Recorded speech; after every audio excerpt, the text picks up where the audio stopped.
Welcome back. Let me now get you an India Today magazine exclusive report. The Indian Navy is working on a proposal to establish a Maritime Theatre Command in Karwar. Now, this will be on the west coast of India, but this Maritime Theatre Command will be responsible not just for securing India's 7,500 kilometer long maritime boundary, but also from North Arabian Sea to the South China Sea, responsible for protecting India's interests in the Indo-Pacific region. This also means that assets of the Indian Air Force, whether it's the Jaguars at Jamnagar or the Su-30s at Tanjavur, and of course the amphibious brigades of the army will all be under the Indian Navy. But is this easier said than done? Sandeep Punnithan with this India Today magazine exclusive.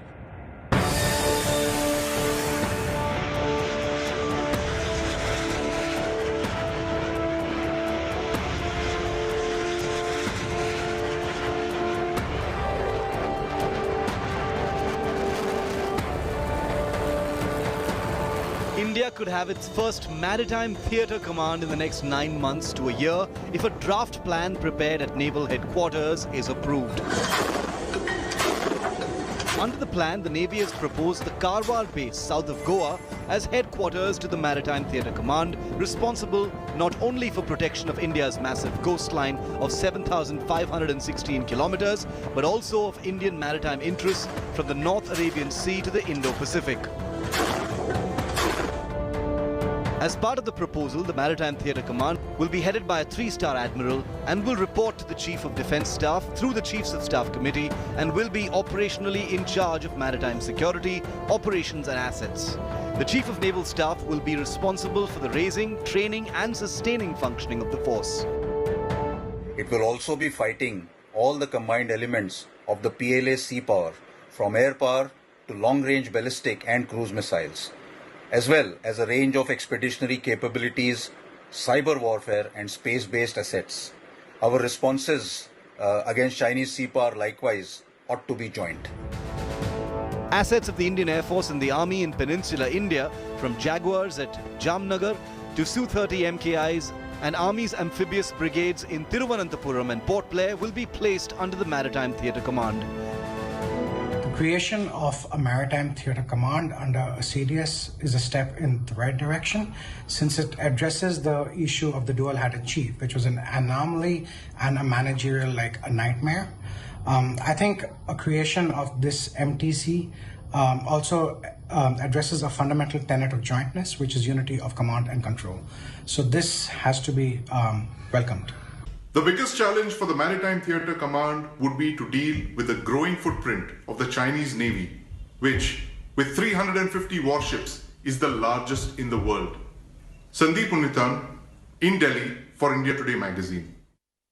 Joining me now on this India Today special is India Today magazine's executive editor Sandeep Punnithan. Also with us is Vice Admiral Shekhar Sinha, former C&C Western Naval Command. He's a naval aviator himself. Admiral Sinha, your appreciation of a Maritime Theatre Command and the problems that may arise in your appreciation. Will the Air Force be okay with their assets being at Navy's disposal, or the Army with the amphibious brigades at the Navy's disposal? Gaurav, thank you for getting me on this program.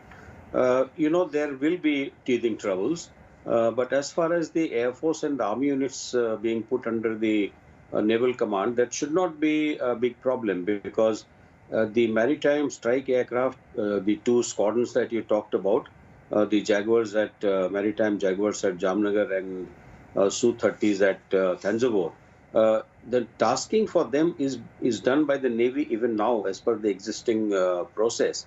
The only difference is that it goes to the tasking goes to the Maritime Air Operations Room, and where there is an AOC Mao who's of the rank of Air Vice Marshal. It goes to him, and then he requisitions it from the Southern Air Command and Southwestern Air Command. So what will happen is that the Mao headquarters, the AOC MAO, will be put under the Commander-in-Chief, the Theatre Commander, through the Theatre Commander, through the Commander-in-Chief Western Naval Command, and these 2 assets, 2 squadrons will be permanently positioned in these two locations which you mentioned. As far as Army is concerned, Gaurav, yes, it is going to be a little bit of a problem. The bigger picture in terms of the threat. Yes, sir. Well, the threat, Sandeep, that our country faces, growing Chinese footprint in the Indian Ocean region. They have 350 warships. They plan to be the biggest navy in the world. They want to take on the United States of America. Where does this leave us? And with this Maritime Theatre Command, how do we counter the threat of China, of Pakistan, and of course Pakistani terrorists who may have used the sea route like in 2611 and may attempt to do it once again?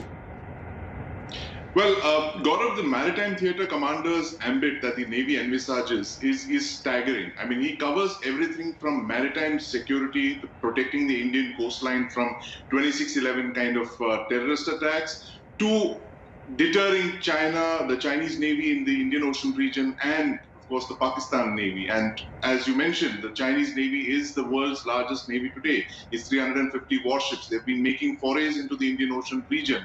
Pakistan has been upgrading its navy considerably with a lot of assistance from the Chinese. They've been getting 8 submarines, frontline attack submarines. They're getting long-range maritime patrol aircraft, frigates. So this is a big worry for India, and the possibility of this collusive joint Pakistan Navy and the Chinese Navy playing out in the maritime domain is something that our security planners are acutely conscious of. And the appointment of the Maritime Theatre Commander is a step in that direction, Gaurav. Okay. Admiral, in your appreciation, what would be the biggest challenges for the Maritime Theatre Command if and when it comes up, in terms of, would it lead to turf wars, especially with the Navy chief who is now all-powerful? But will the Navy chief lose a lot of operational power, looking after perhaps only training and logistics and day-to-day functioning, while the Maritime Theatre Commander will be the monarch of all that he surveys? Oh, well, he will lose these powers just like the US Navy, Gaurav. What happens is that, this decision has been taken by the government to reduce the number of commands, and therefore it is taken for, it is assured that the 3 chiefs have given the consent. And as Sandeep said, the proposal is being framed in the naval headquarters. So I don't see, as far as the command and control is concerned, yes, it is right that the CNS will lose his operational powers. But let me tell you, the operational powers are when there are operations which is 24/7, and therefore the CNS will be less burdened, whereas the theatre commander will be highly under pressure because he has got too many things to do, as Sandeep just mentioned. And I would think that in fact the theatre commander of Maritime Command should be a 4-star admiral. Because he has got just too many and too much of area to look after, including the coastal security. But coastal security is one point, but the collusive, between Dragon and the Pakistanis, terror, low-intensity maritime conflict, and both of them combined are doing something nasty, particularly in the Western Arabian, in the Northern Arabian Sea, the Western seaboard of India. It's a real possibility, because in some extent it's happening even now.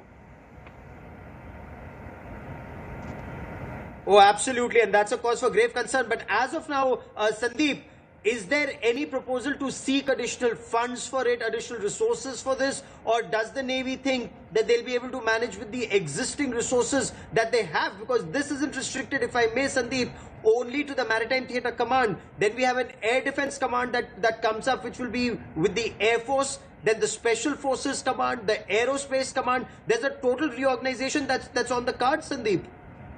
Absolutely, Gaurav, and it stems from the fact that we have 17 single service commands, and the government has said that we can't do with so many commands, we have to reduce the number. So one of the mandates before the Chief of Defence Staff, General Rawat, is to reduce these 17 single service commands into just 4 or 5 commands. And the first 2 commands, as you mentioned, the first one is going to be the Maritime Theatre Command. The second one is going to be the Air Defence Command. Now, what the Navy has proposed is a radical, it's a radical proposal, because they have said that we are not going to ask for any additional funds, they're not going to ask for additional manpower. Whatever is going to be created will be created from within the existing resources. And that is one of the major concerns of the government, that look, they want to cut down on funding. I mean, they don't want to make this a pretext for empire building or anything like that. So one of the good measures that this report prepared by the Navy suggests is to actually cut down on funding and create these new structures from within the service itself. So the CNC of the Maritime Theatre Command is going to be a post that the Navy is going to create from within the organization itself. They're not going to ask for a new CNC post. All the personnel are going to be drawn from within the Navy itself, and we're being told that the number of personnel that are going to be the Maritime Theatre Commander's staff in Karwar is something just like around 300 people, which is just the complement of a Delhi-class destroyer. That's how small this command is going to be, and they want to get it up really quick and running. They have proposed a model that can be set up in just about 9 months' time, just by